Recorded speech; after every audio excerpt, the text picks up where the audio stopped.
Ini bulan bahasa, Bapak. Anak saya, Aso, menelpon ke Jakarta. Ia minta dikirimkan alamat Balai Pustaka dan Pusat Bahasa.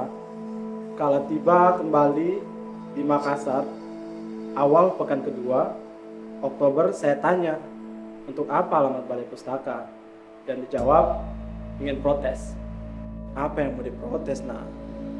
Aso terdiam. Lalu dua jenak, ia tersenyum. Anu, Bapak, Aso tak menemukan kata melerai di kamus. Kepalaku terasa pening. Mana bisa kata yang sangat mudah itu tidak ada? Lalu saya berujar pelan. Ayo Mi, kita buka kamus sama-sama. Aso menyimak satu kata dari huruf M. Ia memelototi kamus, mencari kata melerai. Tapi ia tak menemukannya. Lalu saya membawakannya kamus di bagian huruf L.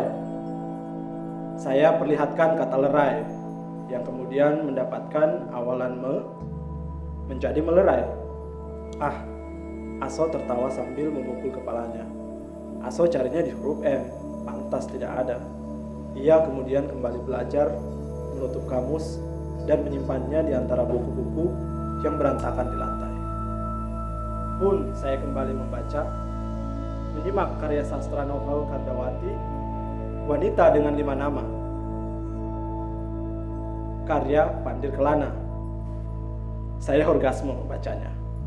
Bahasanya begitu mudah diikuti, sangat mengikuti alur modern, padahal ditulis di era 60 hingga awal 70-an, apalagi dipadati data sejarah yang nyaris terlupakan.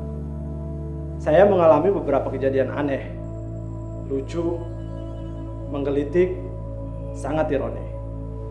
Mulai dari mendengar banyak orang yang berbicara dengan bahasa campur-campur, ada yang bertanya dengan bahasa Indonesia, yang lain menjawabnya dengan bahasa Bugis, malah tercampur Bugis dan Makassar.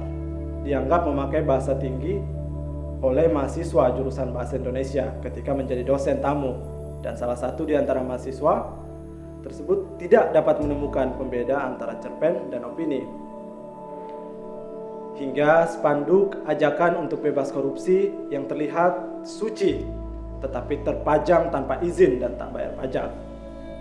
Hingga spanduk lain yang membentang di antara peringatan dilarang memasang iklan, hingga terlibat diskusi mengenai pengertian dan pemaknaan kata jallo, hingga makna jurnalis dengan penulis yang seharusnya dipahami. Kini, suasana di Sulsel sedikit meriah. Di berbagai tempat ada perayaan hari jadi Sulsel. Para elit pemerintahan mencoba meyakinkan rakyat bahwa hari jadi kali ini adalah milik rakyat, hari jadi rakyat. Tapi yang ditonjolkan hanyalah kegembiraan berupa hiburan, lomba poco-poco, tarik tambang, dan yang ringan-ringan saja. Tak ada pergelaran atau pemahaman tentang bagaimana menjadi masyarakat Sulsel yang mengerti budaya, termasuk bahasanya. Sebab beragam semboyan yang ditonjolkan, malah ada yang tak ada dalam kamus bahasa Indonesia berbau asing. Padahal, mestinya di hari jadi ini, ada kegelisahan kita. Apakah itu? Anak saya tak lagi mengenal bahasa Makassar dan Bugis sebagai bahasa ibu. Ia tak mengenal satu kata pun, kecuali penggalan-penggalan yang kerap mengikuti dialek berbicara, semacam Mahakame. Mahakamako. Lantas, bagaimana bisa mengerti pemaknaan Jallo, Ewako, Sipakatau, Sipakainge, Sipakalebi, Sipatokong? Saat tulisan ini hampir rampung, seorang jurnalis muda memperlihatkan contoh tulisannya yang dianggap baik. Saya menganga. Penggunaan bahasa Indonesianya kacau balau. Mengapa? Teman saya tersenyum. Mengapa?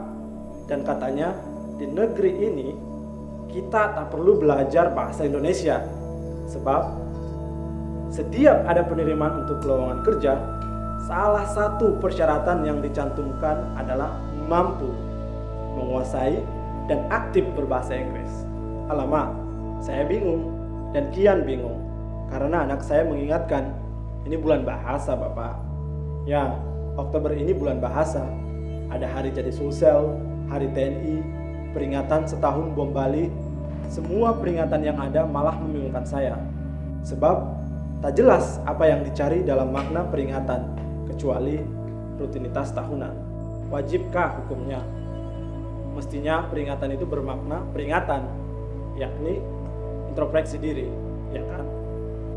Makassar, 17 Oktober 2003, sebuah catatan oleh almarhum Asdar Muiz RMS yang disunting untuk dibacakan oleh Ince Iksan Kaimuddin SPI MSc. Selamat kepada sahabat kami Haji Muhammad Yusran Nalogau SPI MSI atas terpilihnya menjadi Bupati Kabupaten Pangkajene dan Kepulauan periode 2021 sampai dengan 2026. Semoga kepemimpinannya berkah dan berguna untuk orang banyak. Semangat Tipuan!